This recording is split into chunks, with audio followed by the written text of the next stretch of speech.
So we finally have renders of AirPods Pro 2, and for the most part, they look very similar to AirPods Pro 1, so let's delve into it. So in case you're wondering, these renders are from 52 Audio, a very credible source. They've given us accurate renders of AirPods 3, AirPods Pro, and AirPods 2, so yeah, I do think these renders are legit. So I know Gurman told us to expect a stemless redesign, but this is far from that.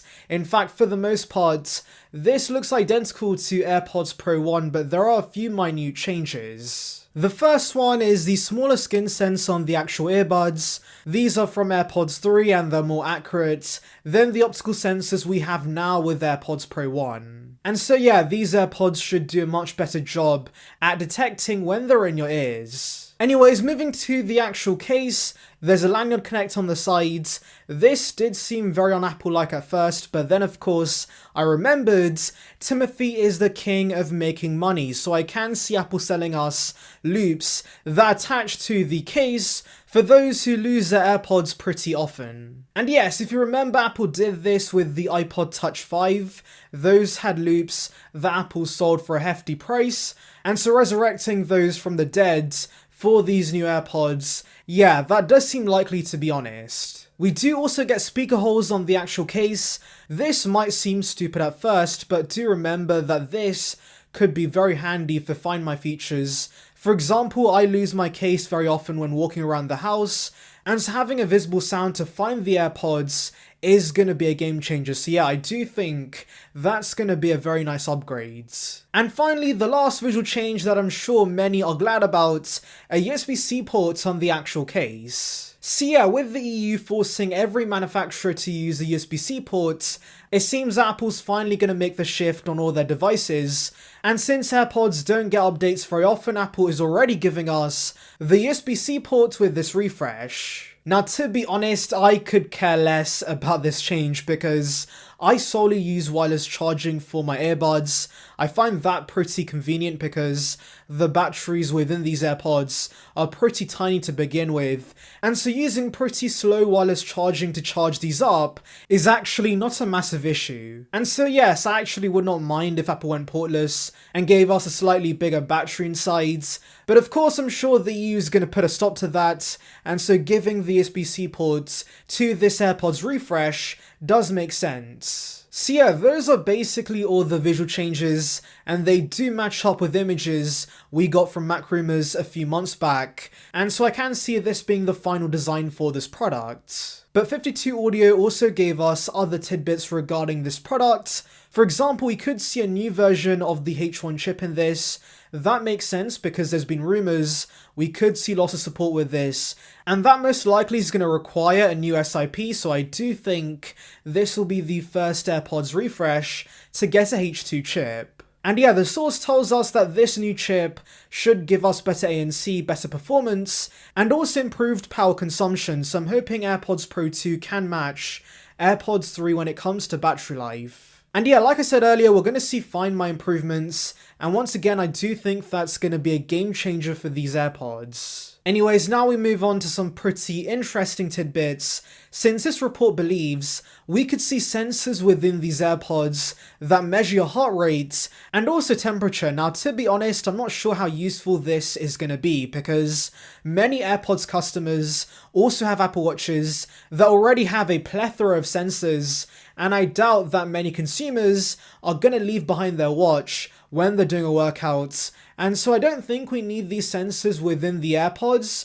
I'd much rather Apple use that space towards bigger batteries, but then again, maybe Apple can give us more accurate readings with sensors built into the actual AirPods instead of the watch. So yes, we'll have to see how useful that is. Anyway, surprise surprise, we're also going to see sound improvements with these AirPods. This report says we should see an acoustics upgrade featuring a combination of customized high amplitude drive units and high dynamic range amplifiers.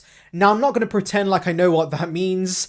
Essentially, we should see improved drivers in this, and that should improve the audio of these AirPods. Now, I do want to mention that Shrimp actually told us the driver was going to be the same with these AirPods, but the SIP upgrades was going to improve the sound quality. Now, to be honest, I'd be fine with that. I have no issues with the audio quality right now with the current version, so of course, having a small improvement over that would not be a massive issue, to be honest. Anyways, like I mentioned earlier, we're going to see the USB-C port on this, and finally they mentioned these AirPods could also be hearing aids for those who need it. So essentially AirPods Pro 2 are going to collect sound through the charging case, and it's going to be transmitted through the earphone for sound enhancement and playback for those who have hearing difficulties. And apparently the lanyard holder could play into the hearing aid feature with these AirPods. I'm not exactly sure how that's going to work, but either way I'm sure this would be a game changer for those who need it if this is true. And to be honest, Apple has always been well ahead of the competition in terms of accessibility features, so I could see this materialize. So yeah, those are basically all the new details. A lot of it is information we've already heard about, but that's not a bad thing at all because that does increase the chances of those reports likely being right. And yeah, if these are AirPods Pro 2 and they start the same price, this is going to be a pretty neat upgrade. But now it's time for the peep show to see what you guys think regarding these AirPods Pro 2 rumours. So Alex H says the stemless rumor is false, the stem does serve a purpose, and so he thinks the form is going to stay exactly the same, and that is basically what we see in this report, and I agree with Alex. The stem does serve a purpose. Controlling your media with the stems is much nicer than the swipe gestures we see with other stemless earbuds. And also do remember the stems do make the AirPods iconic and does help them stand out. And Trey says, not sure if I'd like stemless, they're already easy to lose. Without the stem they can roll away from you, which is, again, a very fair point. I have also lost my AirPods around the house many times, and so making them even smaller could be a bad idea. So yes, I'm glad that 52 Audio believes the design is not changing for the most part. Jake says he got a case that had a spot where I could put an AirTag on it. Works great. If it's built in though, that would be cool. And yeah, that's basically what I think the speaker holes are going to do, because having a sound that can actually be emitted from the actual case when you lose it is really going to be quite handy. And of course, I would love to see Apple give us the precise location features of AirTag built into the actual case. Though I do want to mention that AirTags can actually emit a sound without having speaker holes, and so at the same time I do kind of hope Apple can do the same with these AirPods, since I do have to admit the speaker holes do look pretty ugly on the case. Anyways, that's about it for the peep show. Let me know your thoughts regarding this, any questions, doubts, statements, everything in the comments below. Anyways, tell me in the comments below guys, do you plan to buy these AirPods? Make sure to like and subscribe, and on that note, see ya peeps.